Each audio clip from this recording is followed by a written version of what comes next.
börjar en resa tillsammans mot Björklövens nya framtid. Och den resan är det bara vi tillsammans som kan påverka. Resultatet av det kan summeras i slutet av säsongen.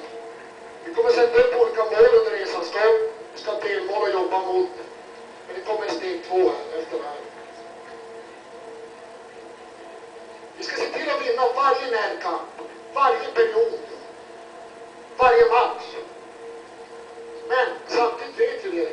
Det är inte vinsterna vi ska fokusera på. Vi ska fokusera på prestationen. Att vi jobbar rätt i våra roller. Jobbar stenhårt, åker skridskor, sätter press på motståndaren, vänder spelet snabbt och så vidare och så vidare. Det är det vi ska jobba på. Jobbar vi rätt där, då kommer vinsten.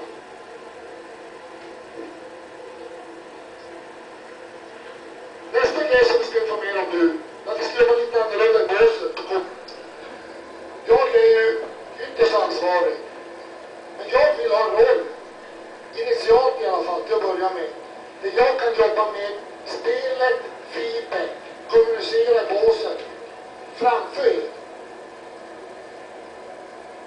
Utifrån den spelsituationen och spelidén som vi har. Där kan jag jobba med feedback och få stöttning till er. Peter, i det här fallet, kommer coacha backarna.